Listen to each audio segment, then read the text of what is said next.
دوستو، جیسا کہ آپ سب جانتے ہیں کہ حجر اسود وہ مبارک پتھر ہے جسے اللہ تبارک و تعالی نے جنت سے زمین پر بھیجا تھا، اور وہ ہمارے پیارے نبی حضرت محمد صلی اللہ علیہ وسلم نے اپنے مبارک ہاتھوں سے اسے خانہ کعبہ کی دیوار میں نصب فرمایا تھا۔ لیکن آج ہم آپ کو حجر اسود کے بارے میں ایک ایسا حیرت انگیز واقعہ بتانے والے ہیں جسے سن کر آپ بھی حیران رہ جائیں گے۔ کہا جاتا ہے کہ اس واقعہ کو دیکھ کر دنیا کے کئی سائنسدان اور انجینئر بھی حیران رہ گئے۔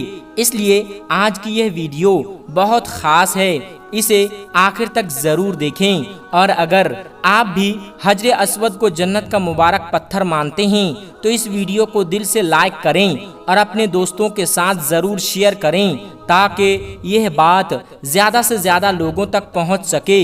تو آئیے دوستو شروع کرتے ہیں۔ یہ اس وقت کی بات ہے جب دنیا بھر کے سائنسدان مختلف مذاہب، قدیم آثار اور روحانی نشانیوں پر تحقیق کر رہے تھے۔ انہی دنوں امریکہ کا ایک سائنسدان سعودی عرب آیا۔ اس کا مقصد یہ تھا کہ وہ خانہ کعبہ میں موجود حجر اسود کی حقیقت کو سائنسی انداز میں پرکھے اور یہ بات ثابت کرے کہ یہ کوئی آسمانی پتھر نہیں بلکہ ایک عام پتھر ہے۔ اس سائنسدان کا کہنا تھا کہ شاید کہ یہ کسی شہاب ثاقب کا ٹکڑا ہے یا کسی آتش فشاں سے بننے والا عام پتھر جسے مسلمان بلا وجہ مقدس سمجھتے ہیں اور یہ کہتے ہیں کہ یہ جنت سے آیا ہے۔ اس کے لہجے میں غرور بھی تھا اور چیلنج بھی۔ لیکن جب وہ سعودی عرب پہنچا اور اس نے حجر اسود پر تحقیق شروع کی تو اسے کچھ ایسی حیران کن باتیں معلوم ہوئیں جنہوں نے اسے سوچنے پر مجبور کر دیا۔ تحقیق کے دوران اس نے محسوس کیا کہ اس پتھر کی کچھ خصوصیات ایسی ہیں جو دنیا کے عام پتھروں سے مختلف ہیں۔ وہ جتنا زیادہ تحقیق کرتا گیا اتنا ہی زیادہ حیران ہوتا گیا۔ پھر اس نے ایک تجربہ کرنے کا فیصلہ کیا۔ اس نے حجر اسود کو پانی میں ڈال کر اس کی کیفیت جاننے کی کوشش کی۔ اس تجربے کے بعد جو نتیجہ سامنے آیا اسے دیکھ کر وہ حیران رہ گیا۔ عام طور پر شہاب ثاقب لوہے اور نکل جیسی بھاری دھاتوں پر مشتمل ہوتے ہیں، اس لیے وہ پانی میں فوراً ڈوب جاتے ہیں۔ لیکن اس پتھر کے بارے میں اس نے ایک مختلف بات دیکھی جس نے اس کی پہلی سوچ کو بدل دیا۔ پھر اس نے خیال کیا کہ شاید یہ آتش فشاں سے بننے والا ہلکا پتھر یعنی پومس اسٹون ہوں، کیونکہ ایسے پتھر پانی پر تیر سکتے ہیں۔ لیکن جب سعودی عرب اور پورے عرب علاقے کی ارضیاتی ساخت کا تفصیل سے جائزہ لیا گیا تو معلوم ہوا کہ اس علاقے میں ایسی آتش فشانی سرگرمیوں کا کوئی ثبوت موجود نہیں ملا جس سے ایسا پتھر بنا ہو۔ یوں اس کی دوسری رائے بھی درست ثابت نہ ہو سکی۔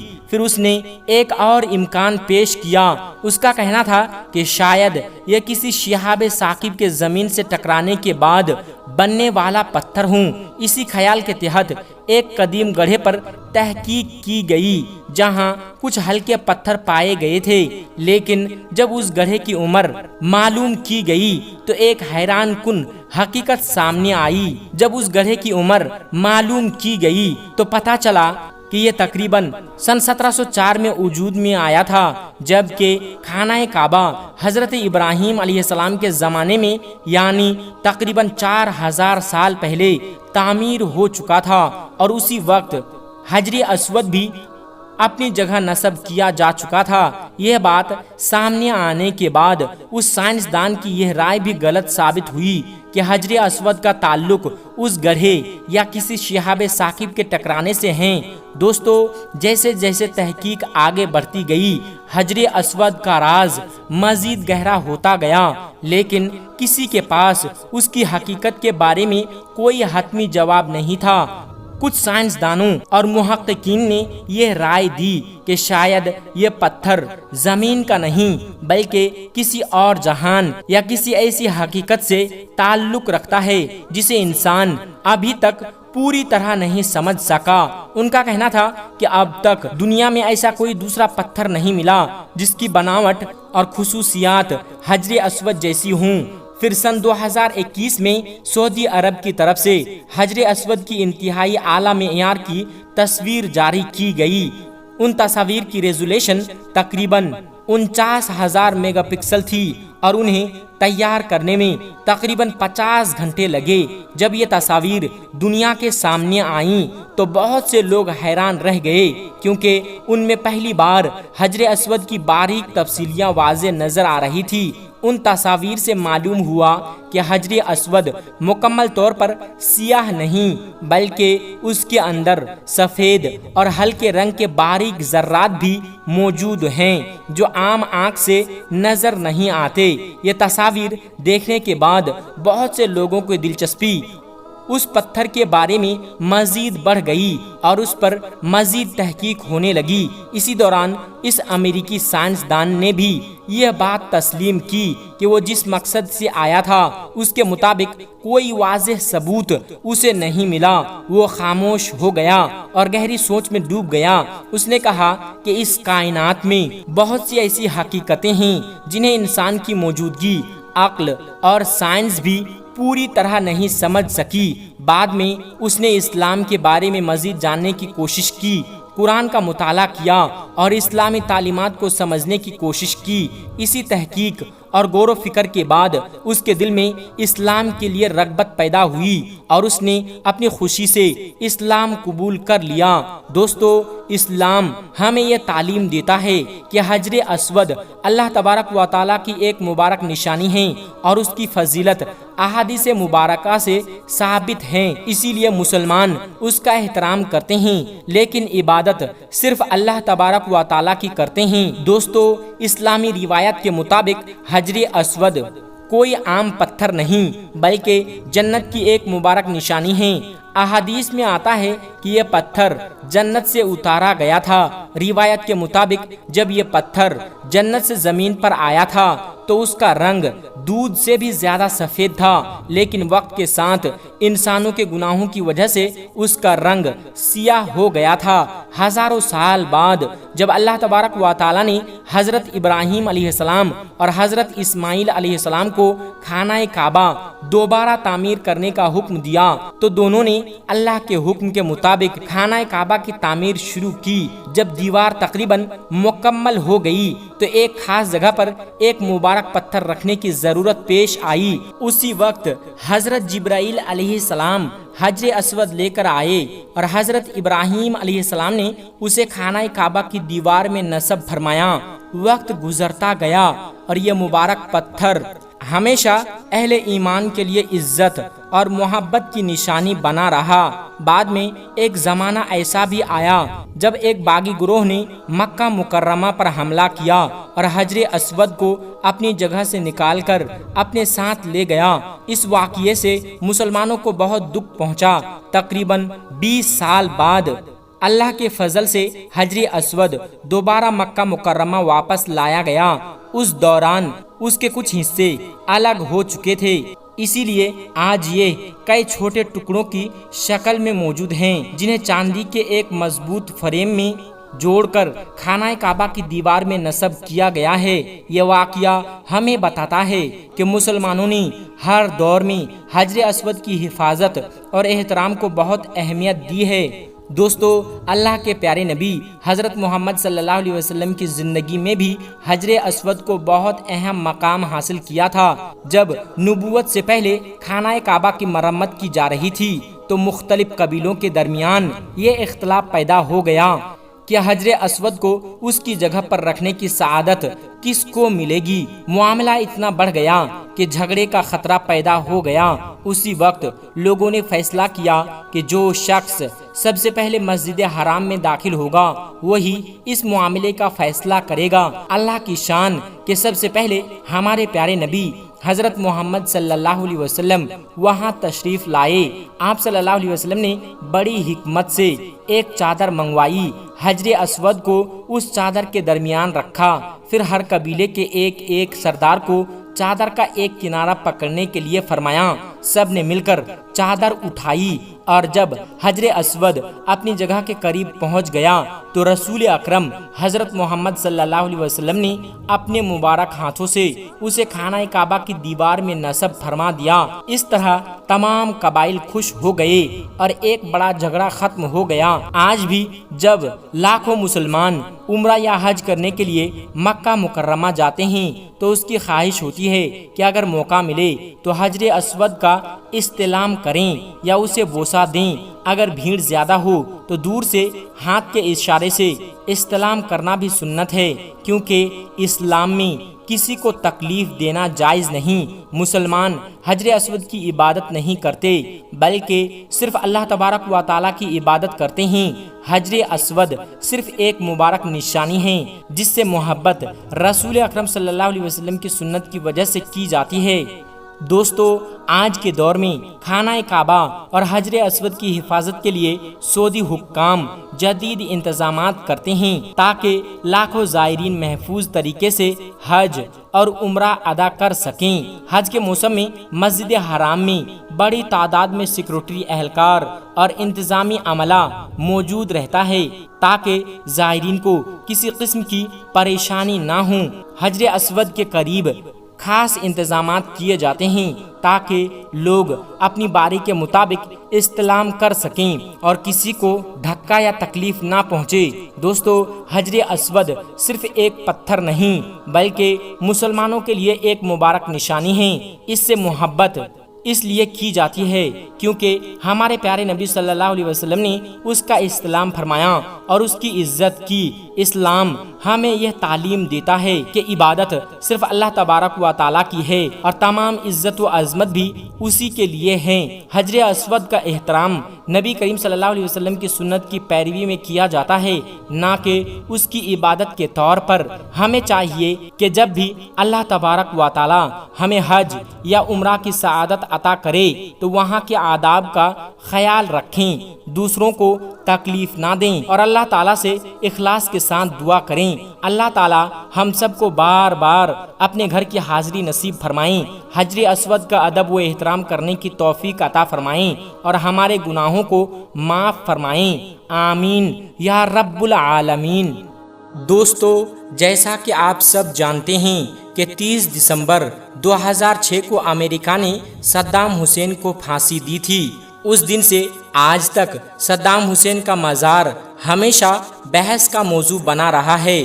بہت سے لوگوں کا ماننا ہے کہ جس قبر میں صدام حسین کو دفن کیا گیا تھا آج ان کا جسم مبارک وہاں موجود نہیں ہے۔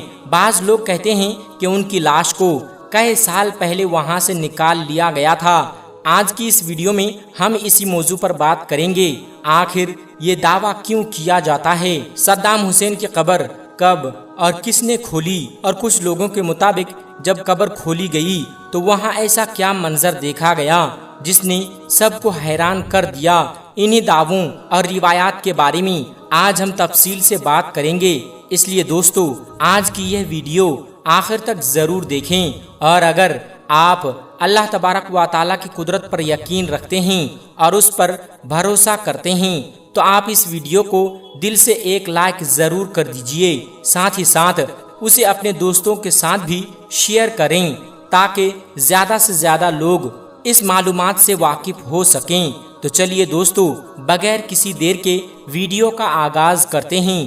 دوستو، اس وقت دنیا میں تقریباً 57 مسلم ممالک موجود ہیں۔ ان تمام ملکوں میں وقتاً فوقتاً بہت سے بڑے اور چھوٹے، اچھے اور برے حکمران آئے، لیکن اگر گزشتہ 50-60 سال کی بات کی جائے تو پوری مسلم دنیا میں جن رہنماؤں نے سب سے زیادہ شہرت اور طاقت حاصل کی ان میں صدام حسین کا نام ضرور لیا جاتا ہے۔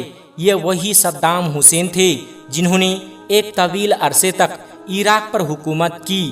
اس زمانے میں وہ نہ صرف عراق کے طاقتور ترین حکمرانوں میں شمار ہوتے تھے بلکہ دنیا کے با اثر لیڈروں میں بھی ان کا نام لیا جاتا تھا۔ ان کی شہرت ایسی تھی کہ شاید ہی کوئی دوسرا عرب رہنما اس دور میں ان کا مقابلہ کر سکتا۔ بعد میں امریکہ نے ان پر کئی سنگین الزامات عائد کیے، پھر جنگ ہوئی، انہیں گرفتار کیا گیا، مقدمہ چلا اور آخر کار 30 دسمبر 2006 کو انہیں پھانسی دے دی گئی۔ دوستو، ایک دلچسپ بات یہ بھی بتائی جاتی ہے کہ جس دن صدام حسین کو پھانسی دی گئی، اسلامی کیلنڈر کے مطابق وہ ذی الحجہ کی 10ویں تاریخ تھی، یعنی عید الاضحیٰ کا دن۔ یہی وجہ ہے کہ اس دن کو آج بھی بہت سے لوگ مختلف انداز میں یاد کرتے ہیں۔ ایک اور بات جس نے پوری دنیا کی توجہ اپنی طرف کھینچی وہ یہ تھی کہ صدام حسین کی پھانسی کی ویڈیو دنیا بھر میں نشر ہوئی۔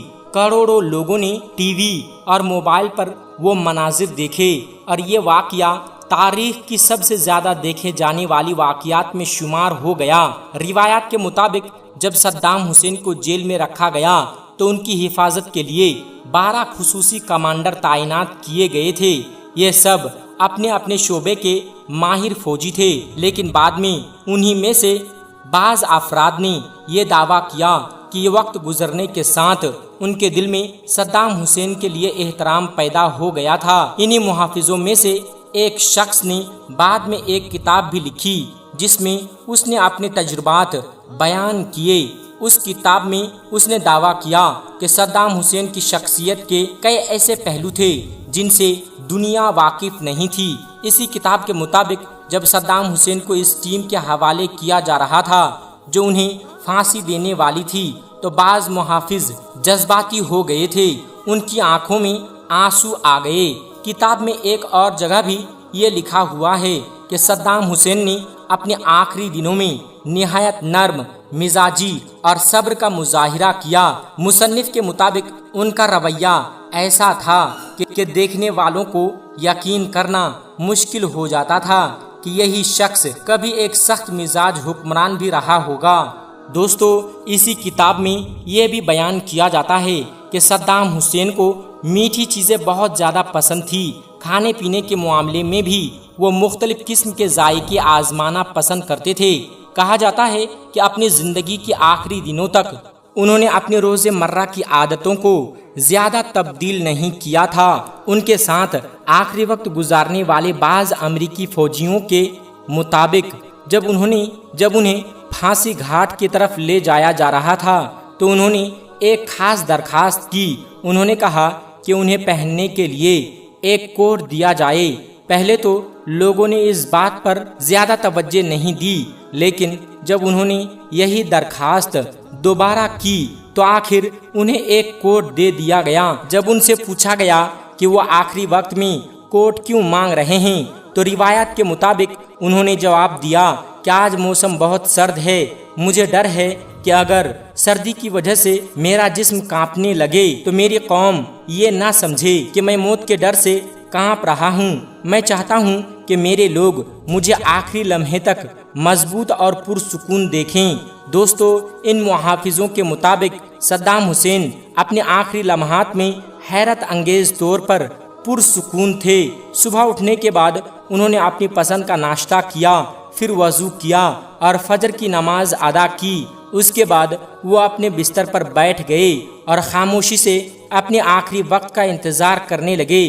کہا جاتا ہے کہ انتظار کے انہی لمحات میں انہوں نے قرآن مجید کی تلاوت بھی کی۔ ان کے ساتھ موجود بعض افراد کے مطابق وہ مسلسل اطمینان کے ساتھ بیٹھے رہے۔ ان کے چہرے پر ہلکی سی مسکراہٹ بھی تھی۔ یہ منظر وہاں موجود کئی فوجیوں کے لیے حیرت کا باعث تھا۔ بعض نے بعد میں بیان کیا کہ وہ سوچ رہے تھے کہ آخر ایک انسان اپنی زندگی کے آخری چند لمحوں میں اتنا مطمئن اور پرسکون کیسے رہ سکتا ہے۔ دوستو، جب پھانسی کا عمل مکمل ہو گیا تو صدام حسین کی میت کو ہیلی کاپٹر کے ذریعے عراق کے شہر تکریت کے قریب ان کی آبائی گاؤں لے جایا گیا۔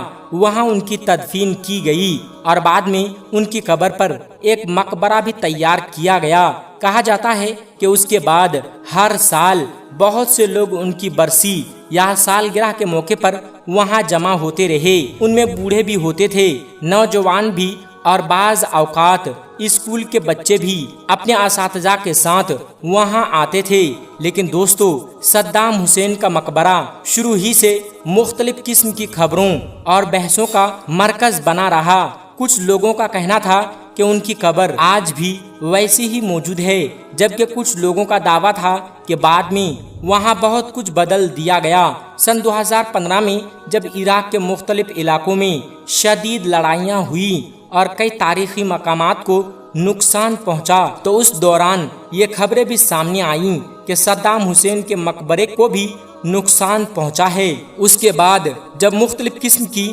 باتیں گردش کرنے لگیں، کچھ لوگوں نے کہا کہ لڑائی کے دوران ان کی قبر متاثر ہوئی اور اسی دوران اس کا جسم وہاں سے غائب ہو گیا۔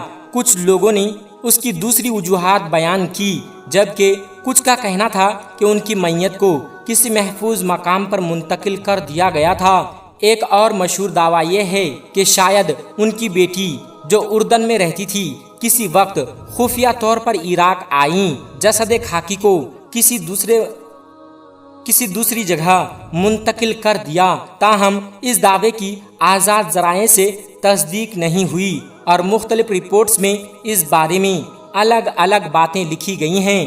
بعض محققین اور تجزیہ کاروں کا خیال ہے کہ ممکن ہے کہ سیکورٹی وجوہات کی بنا پر ان کی قبر یا جسد خاکی کو کسی دوسری جگہ منتقل کر دیا گیا ہو، لیکن اس بارے میں کوئی حتمی اور مستند معلومات عوام کے سامنے موجود نہیں ہیں۔ دوستو، یہ وہی جگہ ہیں کہ آج بھی صدام حسین کی قبر کے بارے میں کئی سوالات پوچھے جاتے ہیں۔ مختلف لوگ مختلف رائے رکھتے ہیں، لیکن حقیقت کیا ہے اس کا یقینی علم اللہ تبارک و تعالی ہی بہتر جانتا ہے۔